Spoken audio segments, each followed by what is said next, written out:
ప్రభు అయిన యేసుక్రీస్తు నామములో అందరికీ వందనాలు. ప్రత్యేకంగా నీ స్వరం శ్రోతలకు కూడా నా హృదయపూర్వకమైన వందనాలు తెలియజేసుకుంటున్నాను. మరి ఈ బైబిల్ స్టడీలో మరొక అంశంతో మీ ముందుకు వచ్చాను.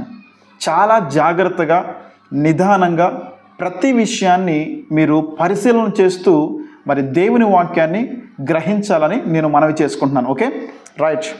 మరి ఈరోజు మీ ముందుకు వచ్చిన అంశం ఏంటి అంటే, యేసుక్రీస్తు వారు అసలు దేవుడు కాదు అనే విధంగా మరి ఇస్లాం సహోదరులు కూడా బోధిస్తూ ఉంటారన్నమాట.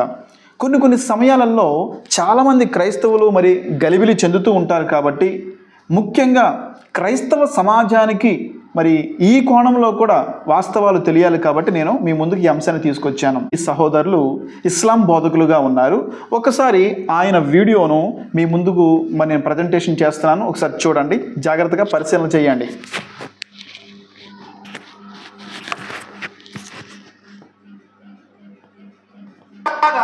యేసువారికి దైవత్వాన్ని అంటగట్టడం కోసం యేసువారు దేవునిలో భాగము అని చెప్పేటటువంటి వారు కూడా ఉన్నారు.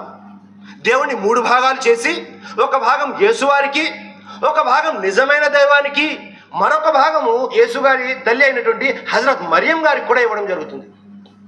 మరి ఇది వాస్తవమా? యేసువారి దేవునిలో భాగమా? అసలు దైవము 3 భాగాలు కాగలడా?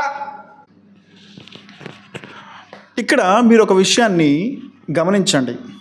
ఇక్కడ సహోదరులు ఏమంటున్నారు అంటే, దైవం 3 భాగాలు కాగలడా అంటే దేవునికి అది అసాధ్యము. అంటే వారి భాషలో చెప్పాలంటే అల్లాకు అది అసాధ్యము అని చెబుతున్నట్టేగా. అంటే దైవము 3 భాగాలుగా అవ్వలేడు, అది అసాధ్యము అని తాను చెబుతున్న మాట కదా. మరొక మాట తన మాటలో ఒకసారి విందాం. ఒకసారి వినండి మరొక మాట ఆయన ఏం మాట్లాడుతున్నారో. దీనిని మనము విశ్వసిస్తామా లేదా అని. అల్లా ఏదైనా సమర్థుడు, ఆయన ఏమైనా చేయగలడు. ఇది చేయాలి, ఇది చేయకూడదు అని మనకు నియమ నిబంధనలు ఉంటాయి, కానీ ఆయనకి ఎలాంటి నియమాలు నిబంధనలు లేవు. ఆయన ఏమైనా చేయగల సమర్థుడు. అదే మనకు పరీక్ష. ఈ విషయాన్ని నమ్ముతారా లేదా, విశ్వసిస్తారా లేదా. ఇన్న మసల ఈసా ఇందల్లాహి కమసలి ఆదమ ఖలఖహు మిన్ తురాబిన్ సుమ్మ ఖాల లహు కున్ ఫయకూన్. అల్లాహ్ దృష్టిలో ఈసా అలైహిస్సలాం యొక్క ఉపమానం ఆదం ఉపమానాన్ని పోలి ఉంది. ఆదంను మట్టితో తయారు చేసి అయిపో అని ఆజ్ఞాపించగానే ఆయన మనిషి అయిపోయాడు. ఈసా అలైహిస్సలాం ఉపమానం ఎవరితో? ఆదం అలైహిస్సలాంతో పోల్చడం జరిగింది. ఆదం అలైహిస్సలాంని అల్లాహ్ తల్లి తండ్రి ఇద్దరూ లేకుండా పుట్టించడం జరిగింది. మరి ఈసా అలైహిస్సలాంని తండ్రి లేకుండా పుట్టించడం జరిగింది. అల్లాహు అక్బర్. అల్లాహ్ ఏమైనా చేయగలడు. విన్నారు కదండి. మరి అల్లాకు అసాధ్యమైనది ఏదీ లేదు. మనుష్యులకు మాత్రమే నియమ నిబంధనలు ఉంటాయి, దేవునికి నియమ నిబంధనలు ఏమీ ఉండవు. ఆయన ఏదైనా చేయగలిగిన సమర్థుడు అని చెబుతూ ఎగ్జాంపుల్స్కి మరి కన్యగర్భాన యేసుక్రీస్తు వారు పుట్టడము, మరి అలాగే మరి అసలు తల్లిదండ్రి అనేవాళ్ళు ఎవరూ లేకుండా మరి ఆదాము గారు మరి హవ్వ గారు రావడం అనే విషయాల్ని పోల్చి చెప్పారు. అంటే దేవునికి సమస్తము సాధ్యమే అని చెబుతున్న ఈ వ్యక్తి ఇందాక ఏమంటున్నాడు? దేవుడు 3 భాగాలు కాగలడా అంటున్నాడు. అంటే దేవుడు 3 భాగాలు కాలేడు అంటే అతనుకు, అంటే దేవునికి మరి అసాధ్యమైన విషయాలు కూడా ఉన్నట్టేగా. అంటే ఇతను బోధిస్తున్న మరి అల్లాకు ఇది సాధ్యము కాకపోవచ్చు. దేవునికి సమస్తము సాధ్యమే అని మనము నమ్ముతాము, మనం విశ్వసిస్తాము. Okay, right. అనే విషయాన్ని మనం పరిశీలన చేసామనుకోండి, ఖురాన్ గ్రంథంలో 5వ అధ్యాయం సూరా మాయిదా 73వ వాక్యాన్ని పరిశీలి. الذين قالوا إن الله ثالث ثلاثة وما من إله إلا إله واحد وإن لم ينتهوا عما يقولون ليمسن الذين كفروا منهم عذاب أليم.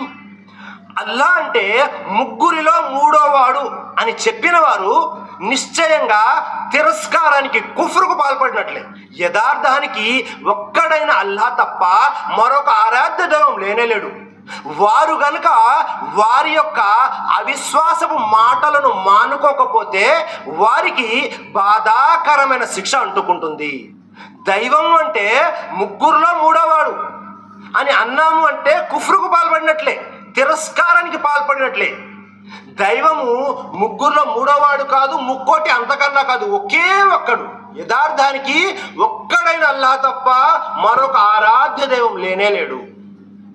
ఒకవేళ ఈ అవిశ్వాసపు మాటలు, తిరస్కారపు మాటలు మానుకోలేదనుకోండి, వ్యధాభరితమైన శిక్ష అంటుకుంటుంది. కాబట్టి యేసువారు దేవునిలో భాగము, దైవంలో భాగము అనేది అపోహ, దేవునిలో భాగం కాదు అనేది వాస్తవం. విన్నారు కదండి. ఇక్కడ మరి వీరు బోధిస్తున్న మాటల ప్రకారము క్రైస్తవ సమాజానికి కూడా కొన్ని అనుమానాలు లేదంటే కొన్ని సందేహాలు ఖచ్చితంగా వస్తాయి. ఓకే, కాబట్టి వాటిని మనం అర్థం చేసుకుంటూ ముందుకు సాగడానికి ప్రయత్నం చేద్దాం వాక్యాధారంతో. Okay, right. మొదటిగా ఏంటంటే క్రైస్తవులు దైవత్వాన్ని ఏదో అంటగట్టేశారు, దేవునికి క్రీస్తు మరి దైవత్వం విషయంలో మరి అంటగట్టేశారు, దేవుడిలో ఒక భాగంగా మరి యేసుక్రీస్తు వారిని అంటగట్టేశారు అని చెప్పేసి సహోదరులు మాట్లాడుతున్నారు.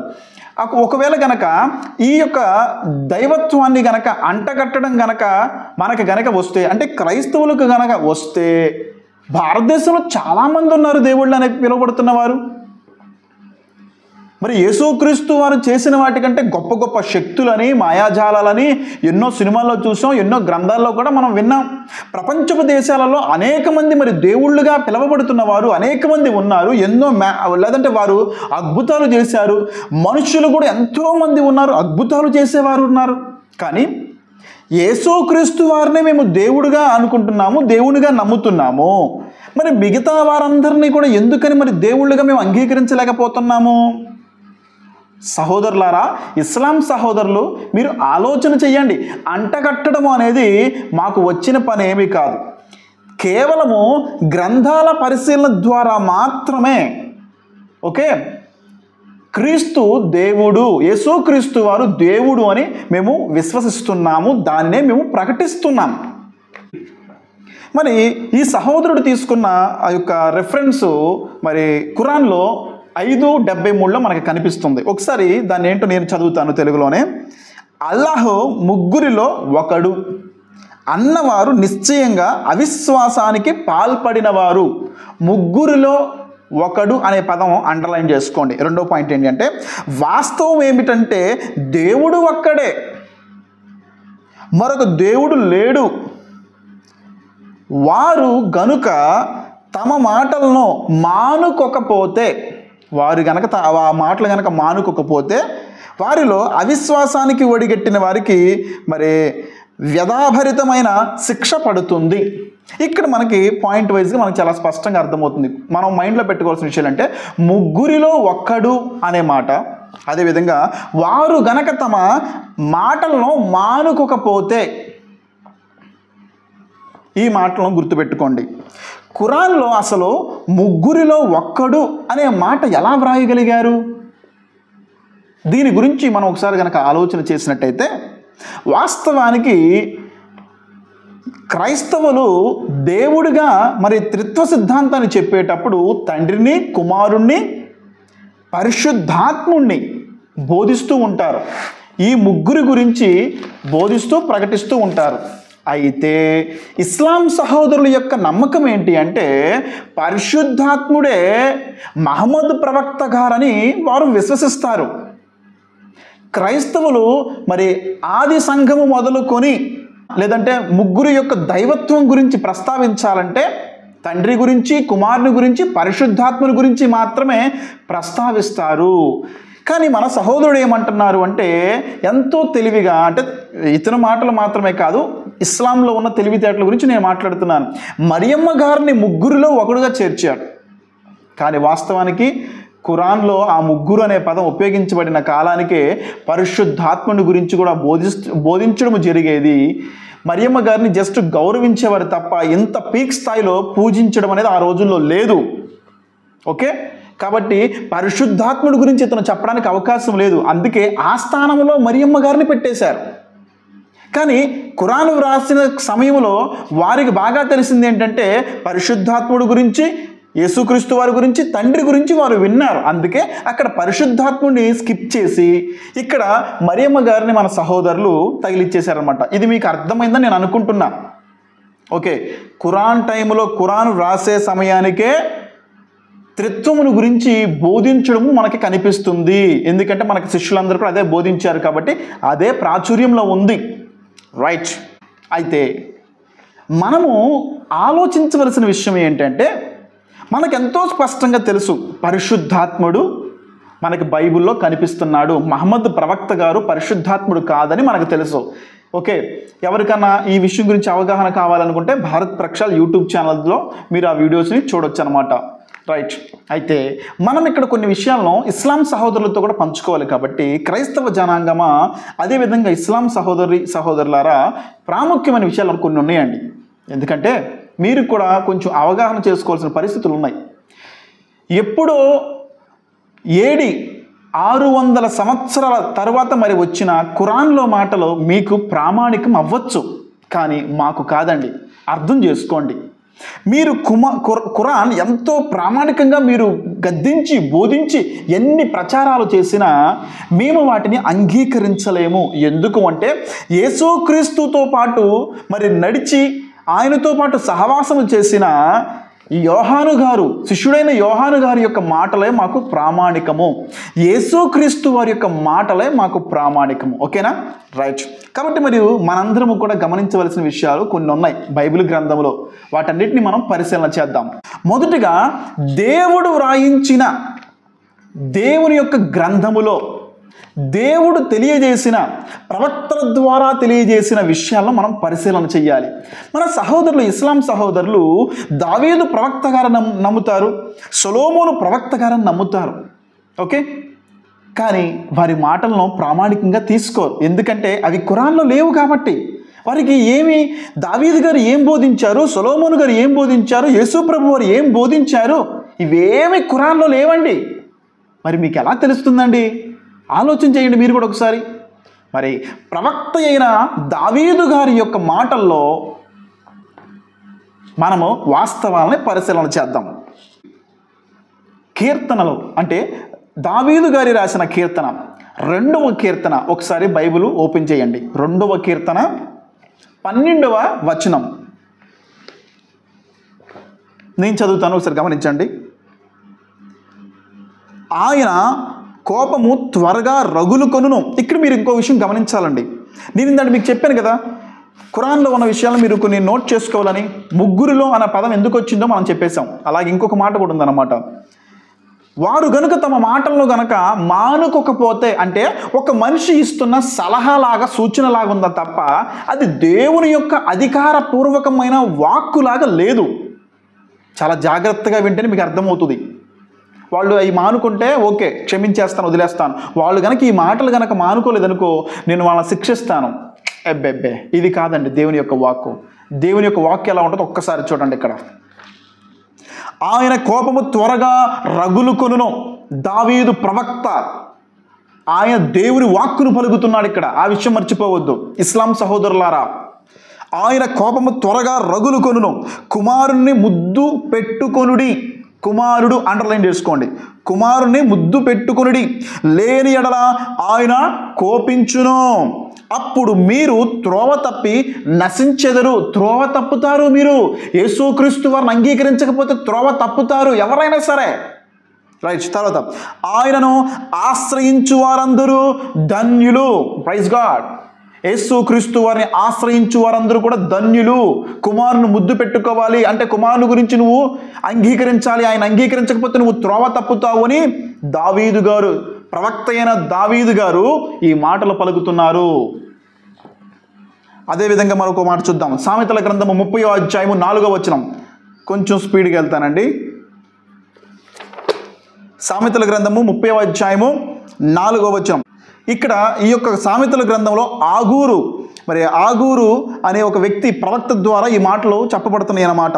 ఈ సామెతలను దేవుడే వ్రాయించాడని చెప్పి ఖచ్చితంగా మరి యూదులు మనం కూడా నమ్ముతున్నాం. చూడండి ఇక్కడ, నేను జ్ఞానాభ్యాసము చేసుకున్నవాడను కాను, పరిశుద్ధ దేవుని గురించిన జ్ఞానము పొందలేదు. దేవుని గురించిన జ్ఞానం పొందలేదు.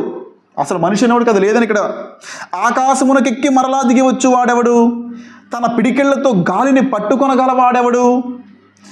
బట్టల్లో నీళ్లు మూటగట్టిన వాడెవడు? భూమి యొక్క దిక్కులన్నిటినీ స్థాపించిన వాడెవడు? ఆయన పేరేమో, గమనించండి, ఆయన పేరేమో, ఆయన కుమారుని పేరేమో నీకు తెలిసి ఉన్నదా? దేవుని పేరేంటి, ఆయన కుమారుని పేరేంటి, ఈ అసలైన పేర్లు మీకు తెలుసా? తెలియదు. ఆయన కుమారుని పేరు మీకు తెలుసా అని ప్రశ్నిస్తున్నారు. ఇక్కడ చూడండి ఎంతో స్పష్టంగా ఆయన కుమారుడు అని ఇక్కడ వ్రాయబడింది. Okay, right. మరి దేవుని యొక్క వాక్కును చూసారా? ఇందాక వచనాలలో ఎలా కనిపించిందో ఇప్పుడు ఎలా కనిపిస్తుందో? ఒక అథారిటీ, ఒక పవర్. ఆయన గద్దిస్తే ఎలా ఉంటుందో మనకి ఇక్కడ దేవుని వాక్యంలో కనిపిస్తుంది. ఆ మాటలు మీరు మానేసుకుంటే సరిపోతుంది. అంటే వారి విశ్వాసం ఏంటి అన్నది ప్రామాణికం కాదు. ఆ మాటలు మానుకుంటే చాలు. ఆ మాటలు మానేస్తే అర్థం ఏంటి అంటే వీరు అవిశ్వాసం నుంచి తప్పించుకున్నారు, ఇప్పుడు విశ్వాసంతో మాట్లాడుతున్నారు అని అర్థమా? వేషధారులు అయ్యి ఉండొచ్చుగా, వేషధారులు అయ్యి ఉండొచ్చు కదా. ప్రాణం పోతుంటే ఎవడైనా అబద్ధం చెప్పేస్తాడు. కానీ ఇక్కడ అలా కాదు. వ్యక్తిత్వానికి, సాక్ష్యానికి సంబంధించిన విషయం అధికారపూర్వకంగా దేవుడు చెప్తున్నాడు. తన కుమారుడిని ముద్దు పెట్టుకోవాలి, తన కుమారుడి గురించి తెలుసుకోవాలి, ఆయన ఆశ్రయించే వారందరూ కూడా ధన్యులు అని. అది అథారిటీ అంటే, దేవుని యొక్క అధికారపూర్వకమైన మాటలు అంటే. సరే, రైట్. మీరు కూడా గమనించండి ఇస్లాం సహోదరులారా, మీరు అపార్థం చేసుకుని మాట్లాడుతున్నారని మేము నమ్ముతున్నాం, అంతే. రైట్. చూసారుగా, మరి ఇప్పటి వరకు మనం చదివిన లేఖనాలు అనేవి సర్వోన్నతుడైన దేవుడు తన ప్రవక్తల ద్వారా, ముఖ్యంగా దేవుని యొక్క గ్రంథములో పొందుపరిచిన మాటలండి అవి. అదేవిధంగా మరి యేసుక్రీస్తు వారి యొక్క శిష్యుడు, మరి అపోస్తుల్లో మరి ఒకడైన యోహాను గారి యొక్క మాటలను కూడా మనం పరిశీలన చెయ్యాలి. అయ్యా ఇస్లాం సహోదరి సహోదరులారా, యేసుక్రీస్తు వారు దేవుని కుమారుడు అని చెప్పుకోవడం మాత్రమే కాదు, ఆయనకు సాక్ష్యం మరి గ్రంథంలో మీరు చూశారు. తన కుమారుని విషయంలో ఏం మాట్లాడాడు దేవుడు ప్రవక్తల ద్వారా అన్న విషయం మనం గమనించాము. అలాగే మరి స్వయంగా దేవుని కుమారుడైన యేసుక్రీస్తు వారితో సహవాసము చేసి ఆయన దగ్గర నేర్చుకుని శిష్యత్వము చేసి మరి దేవుడు ఏ విషయాలైతే బయలుపరిచాడో ఆ విషయాలన్నింటినీ మరి శిష్యులకు చెప్పి వాటిని బోధించమని చెప్పాడు. దేవుని గురించిన సత్యమును సమస్త మానవాళికి కూడా తెలియాలని చెప్పేసి యేసు ప్రభు వారు వచ్చిన పనిని తన యొక్క శిష్యులకు అప్పగించారు. కాబట్టి మరి యోహాను గారి యొక్క మాటలను మేము ప్రామాణికంగా తీసుకుంటాము. ఇప్పుడు యోహాను గారి యొక్క మాటలు ఏంటో చూద్దామా? యోహాను సువార్త 1వ అధ్యాయం 1వ వచనం.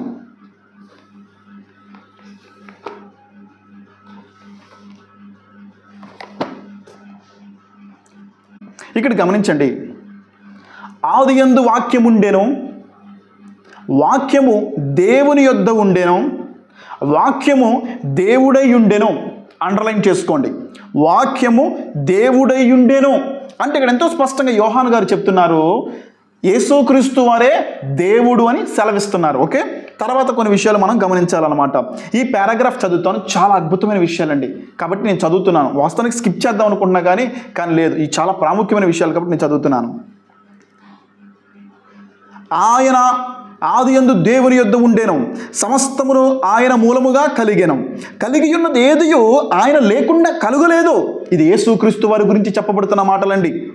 ఆయనలో జీవము ఉండెను, ఆ జీవము మనుష్యులకు వెలుగై ఉండెను, ఆ వెలుగు చీకటిలో ప్రకాశించుచున్నది గాని చీకటి దాన్ని గ్రహింపకుండెను. దేవుని యొద్ద నుండి పంపబడిన యొక్క మనుష్యుడు ఉండెను, అతని పేరు యోహాను. ఇప్పుడు యోహాను గారు దేనికి వచ్చారో చూద్దాం. ఆ వెలుగును గూర్చి సాక్ష్యం ఇచ్చుటకు సాక్షిగా వచ్చెను, అతడు వెలుగై ఉండలేదు కానీ ఆ వెలుగును గూర్చి సాక్ష్యం ఇచ్చుటకు అతడు వచ్చెను. నిజమైన వెలుగుండెను, అది లోకములోనికి వచ్చుచు ప్రతి మనుష్యుని వెలిగించుచున్నది. ఆయన లోకములో ఉండెను, లోకమాయన మూలముగా కలిగెను, లోకమాయన మూలముగా కలిగెను కానీ లోకమాయను తెలుసుకొనలేదు. నా ప్రియమైన సహోదరి సహోదరులారా, లోకము, ఈ లోకమంతా కూడా ఆయన వల్ల కలిగిందే. నా ఇస్లాం సహోదరి సహోదరులారా, నా హైందవ సహోదరి సహోదరులారా, లోకము ఆయన వల్ల కలిగినది కానీ ఆయన్ను ఈ లోకము గ్రహించలేకపోతుంది. ఆలోచన చేయండి. ఇప్పుడు చూడండి, ఇంకొక వాక్య భాగం చదువుతాను. 14వ వచనం చాలా ప్రాముఖ్యమైనది చదువుతున్నాను. ఆ వాక్యము అంటే ఇక్కడ మనకు మొదటి వచనంలో వాక్యము దేవుడై ఉండెను అని ఉంది కదా. వాక్యం ఎవరంట? దేవుడంట. 14వ వచనంలో చూడండి, ఆ వాక్యము శరీరధారి అయి కృపాసత్య సంపూర్ణుడుగా మన మధ్య నివసించెను. దేవునికి మహిమ కలుగును గాక. తండ్రి వలన కలిగిన అద్వితీయ కుమారుని మహిమ వలె మనము ఆయన మహిమను కనుగొంటిమి. యేసుక్రీస్తు వారి యొక్క మహిమ అంటే తండ్రి మహిమను యేసుక్రీస్తు వారి ద్వారా వీరు కూడా కనుగొన్నారు. యేసుక్రీస్తు వారి యొక్క మహిమను ఇక్కడ వీరు గుర్తుపట్టారన్న విషయం మనకు అర్థమవుతుంది. ఆ వాక్యమే శరీరధారిగా కృపాసత్య సంపూర్ణుడిగా ఈ భూమి మీదకి వచ్చి మన మధ్యలో నివసించెను. దేవుని కుమారుడు, సర్వోన్నతుడైన దేవుని కుమారుడు. ఫస్ట్ వచనంలో వాక్యము దేవుడై ఉండెను కనిపించట్లేదు ఇక్కడ. వాక్యము దేవుడై ఉండెను అంటే యేసుక్రీస్తు వారు దేవుడే. మేము అందుకే నమ్ముతున్నాం, విశ్వసిస్తున్నాం. ఇస్లాం సహోదరి సహోదరులారా, యేసుక్రీస్తు వారు దేవుడే. లేఖనాలు ఆధారంగా కనిపిస్తున్నాయి మాకు ఇక్కడ. రైట్. మరి అదే విధంగా చూసినట్టయితే మరి యేసుక్రీస్తు వారి యొక్క శిష్యుడు మరి యోహాను గారి మాటలు చూశారు కదా. అలాగా మరి ఇంకొక మాట చూద్దామండి. ప్రకటన గ్రంథము 1వ అధ్యాయము 8వ వచనం. ఇందాక యేసుక్రీస్తు వారి యొక్క శిష్యుడు మాటలు చూశారు కదా. ఇప్పుడు యేసుక్రీస్తు వారి యొక్క మాటలు చూడండి. ఆయన ఏమంటున్నాడో గమనించండి. సహోదరుడా గమనించు. ప్రకటన గ్రంథము 8వ వచనం చూడండి. అల్ఫయు ఒమేగయు నేనే, వర్తమాన భూత భవిష్యత్ కాలముల్లో ఉండువాడను నేనే అని సర్వాధికారియు దేవుడునగు ప్రభువు సెలవిచ్చుచున్నాడు. దేవునికి మహిమ కలుగునుగాక. ఇక్కడ యేసుక్రీస్తు వారు దేవునిగా మనకి ఇక్కడ కనిపిస్తున్నారు. స్వయంగా ఈ మాటలు యేసు ప్రభు వారు మాట్లాడుతున్నారు. దేవుడునగు ప్రభువు ఆయన అందరికీ ప్రభువు. అందుకే చెప్పేది మేము మొత్తుకునేది, ఆయన అందరికీ ప్రభువు. ఎవరా ప్రభువు? ఈ లోకానికి ఒకే ఒక ప్రభువు, దేవుడునగు ప్రభు అంటే అర్థము యేసుక్రీస్తు వారు ఇక్కడ దేవుడుగా మనకి కనిపిస్తున్నారు. అర్థం చేసుకోండి, యేసుక్రీస్తు వారు ఇస్తున్న సాక్ష్యము ఇది. రైట్. అదేవిధంగా మనం చూసినట్టయితే మరి ప్రకటన గ్రంథము 13వ వచనం కూడా ఒకసారి మనం గమనిద్దామండి. కొన్ని విషయాలు అక్కడ మనకు కనపడతాయి.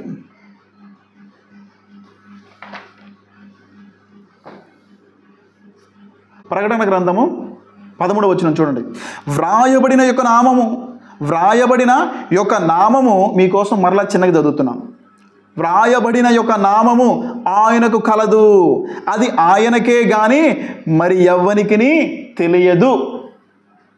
ఎవరికి ఆ పేరు తెలియదంట. బహుశా అందుకే అనుకుంటా సామెతల గ్రంథములో 30వ అధ్యాయం 4వ వచనంలో ఆయన ప్రశ్నిస్తున్నాడు, ఆయన నామము కానీ ఆయన కుమారుని నామం కానీ మీకు తెలుసా అని. తెలియదు. యేసుక్రీస్తు వారి యొక్క నిజమైన నామము ఎవరికీ తెలియదు. ఆయనకి ఎన్నో పేర్లు పెట్టబడ్డాయి. మనుష్య కుమారుడుగా, దేవుని కుమారుడిగా పిలువబడ్డాడు. అంత మాత్రాన ఆయన మామూలు మనిషి అనుకుంటున్నారా? కాదు సహోదరులారా, కాదు. మీరు అపార్థం చేసుకోవద్దు, పొరపాటు పడొద్దు. లేఖనాలు పరిశీలన చెయ్యండి, మీకు సత్యం ఏంటో అర్థమవుతుంది. చూడండి, ఆయనకు ఒక నామం కలదంట. ఆ నామం ఆయనకు మాత్రమే తెలుసంట, ఇంక ఎవరికీ తెలీదు. అంటే అర్థం ఏంటంటే మనుషులు ఎవరికి కూడా అది తెలీదు. బహుశా దేవదూతలు కూడా తెలియకపోవచ్చని నా ఉద్దేశం. రైట్.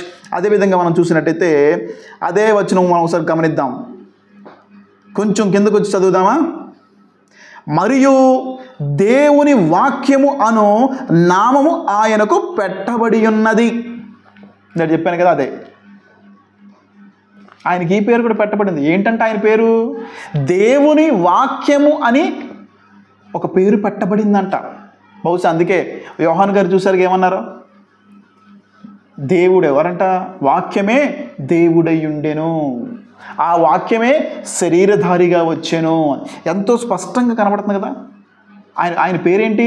దేవుని వాక్యము, వర్డ్ ఆఫ్ గాడ్. ఆయనే వాక్కు. కాబట్టి దేవుని పిల్లలు ఈ విషయాలను గమనించాలి. మనకి ఇక్కడ ఎంతో స్పష్టంగా మరి ఆది సంఘములోనే అపోస్తులని పిలువబడుతున్న వారందరూ కూడా ప్రచారం చేస్తుంది ముగ్గురు గురించి. తండ్రి, కుమార, పరిశుద్ధాత్మని గురించి. వీరికి యేసుక్రీస్తు వారే అర్థం కాలేదు, ఇంకా పరిశుద్ధాత్మని గురించి ఏమర్థమవుతుంది? అయినా వీరు అపార్థం చేసుకుంది ఏంటంటే పరిశుద్ధాత్ముడు మరి వీళ్ళకి సంబంధించిన మహమ్మద్ గారని పొరపాటు పడ్డారండి. అది కూడా తప్పే. వీడియోస్ చూడండి కావాలంటే. కాబట్టి మరి పరిశుద్ధాత్ముడు గురించి మనకు తెలిసిందే. యేసుక్రీస్తు వారి గురించి మన సహోదరులు అపార్థం చేసుకున్నారుగా. ముఖ్యంగా అది ఆయన దేవుడు కాదు అని అపార్థం చేసుకుంటున్నారుగా. ఆలోచన చేయండి, వాక్య పరిశీలన చేయండి. మనకు ఎన్నో సాక్ష్యాలు ఉన్నాయి. మరి మనకి కనుక దేవుడి యొక్క ప్రవక్తల మాటలు కనుక చూసినట్టయితే మనకు దావీదు గారి యొక్క మాటలను గమనించవచ్చు. అక్కడ కూడా ఆయన కుమారుడు గురించి మాట్లాడాడు. సొలొమోను గారి యొక్క సామెతలను చెప్పుకుంటున్నట్టు మరి అక్కడ ఆగూరు యొక్క సామెతలు కూడా మనకు కనిపిస్తున్నాయి. ఈ వాక్య భాగంలో ఉంది కాబట్టి మనం పర్ఫెక్ట్గా నమ్ముతాం. అవును, పై ఇక్కడ చూడండి ఎంత స్పష్టంగా ఉందో. ఆయన పేరు కానీ ఆయన కుమారుని పేరు కానీ మీకు తెలుసా అని ప్రశ్నించారు. మరలా అదే మాట మనం గనక చూసినట్టయితే ఆయనకు ఒక నూతనమైన పేరు ఉందని, అంటే నూతనమైన పేరు కాదు, ఆయన పేరు అసలు ఎవరికీ తెలియదని కూడా ఉంది ఆయనకి తప్ప. ఆయనకి దేవుని యొక్క వాక్యం అనే పేరు కూడా ఉంది. అదే యోహాను గారు చెప్తున్నారు, వాక్యము దేవుడై ఉండెను అని. ఎన్ని సాక్ష్యాలు ఉన్నాయండి ఇక్కడ. శిష్యుల సాక్ష్యం ఉంది, దేవుని సాక్ష్యం ఉంది. కాబట్టి యేసుక్రీస్తు వారు దేవుడు అని మేము పరిపూర్ణంగా నమ్ముతున్నాం. ఇంకొక విషయం ఏంటంటే ఖచ్చితంగా ఇవి మాత్రమే కాదండి, రిఫరెన్స్లు ఉన్నాయి, ఇంకా చాలా విషయాలు ఉన్నాయి. కాబట్టి మీరందరూ కూడా ఈ యొక్క బైబిల్ స్టడీలో కంటిన్యూగా నీస్వరం రేడియో ప్రేక్షకులైతే మరి కంటిన్యూషన్గా ప్రతి సోమవారం 8:30కు మీరు ఖచ్చితంగా ఈ బైబిల్ స్టడీలో మీరు పాల్గొనండి. మీరు గమనించండి అనేకమైన సత్యాలు. మరి కేవలం ఇస్లాం గురించి మాత్రమే కాదండి, వాక్య పరిశీలన మనకు చాలా ప్రాముఖ్యమైనది కదా. కాబట్టి అన్ని విషయాల గురించి మనము బైబిల్ స్టడీ చేద్దాం. ఓకేనా? అందరికీ వందనాలండి. మరి వీడియోని చూస్తున్న భారత్ ప్రక్షాళ్ యూట్యూబ్ ఛానల్ ప్రేక్షకులైతే మరి ఖచ్చితంగా మరి మీ సహోదరుడు మరి మీకోసం ఎన్నో విషయాలు తెలియజేస్తున్నాడు. కాబట్టి దేవుని నామం మహిమపరచబడినట్లు ఇది ఇస్లాం సహోదరి సహోదరులందరికీ షేర్ చేయండి. Thank you. అందరికీ వందనాలు.